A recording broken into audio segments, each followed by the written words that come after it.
Yeehaw! What is going on, guys? I am here at Spider Mountain Bike Park, and today I have a full suspension bike and I have a hardtail with me, and I'm gonna be riding a full suspension and a hardtail mountain bike down this downhill bike park and comparing them to see how different they are. So let's go ride. Thanks, man. No problem.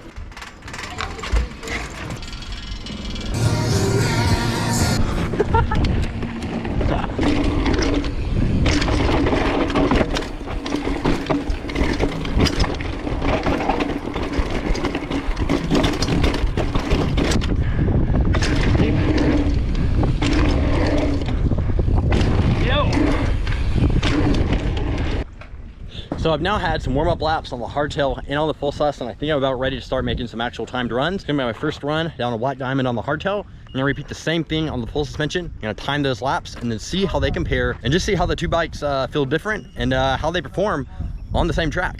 Let's get into it.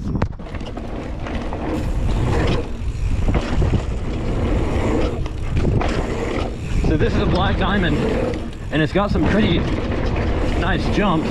And the thing with the hardtail is, even though it's rough, as long as you go fast enough and land all your jumps right where you should, it's actually decently forgiving.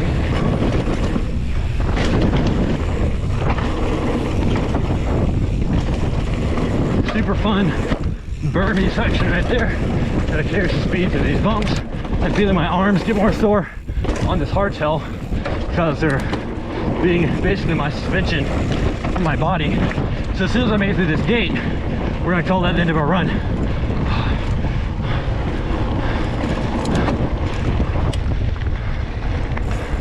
There.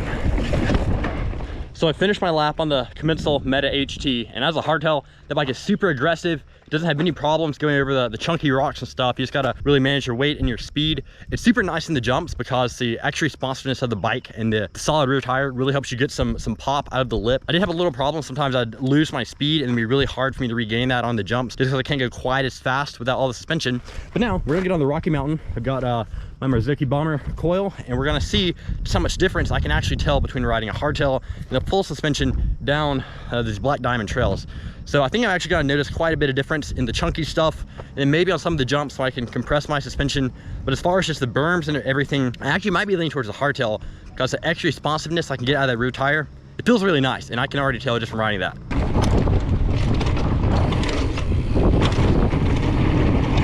Way more squish in the jumps, which makes it a little bit harder to clear some of them because you have to really pull the bike up more. But on the chunky stuff, like even in this berm, the bike feels way smoother.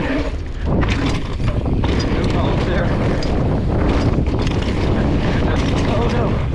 Oh!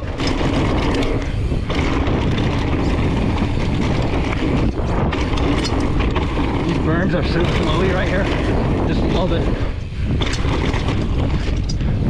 Nope, just this gate. We'll be done. Woo! What is going on? I am back from Spider Mountain, and I have been able to time all of my footage and compare the two different runs on the hardtail mountain bike versus the full suspension mountain bike. So here is the data. So I didn't just time the run all the way through. I actually split it up into the two sections where I was only riding the trail. I didn't really want to include the bit where I was just pedaling on the flat road because I felt like that wouldn't do too much to show the difference between the two bikes. So on the first part of the trail, where it was mostly berms and mostly jump, the results actually surprised me. The hardtail bike completed the run in 29 seconds, where my full suspension did it in 32. So that's 3 seconds slower on this bit. And I know why that is. On the hardtail mountain bike, I'm able to push through the berms more with my legs, and I'm able to push into the landings more with my legs. And that force is translated directly into the bike and through the wheels, and it helps me gain speed. Then in the second half of the run down the latter part of the mountain, where there were some big rocks, some really chunky sections, and some off-camber turns, all this really rough stuff, the results are what I expected them to be. The full suspension mountain bike made this lap in 46 seconds. The hardtail made it in 50. 4 seconds slower. So overall, the full suspension mountain bike was a faster bike. It was a whole lot easier on my body to ride.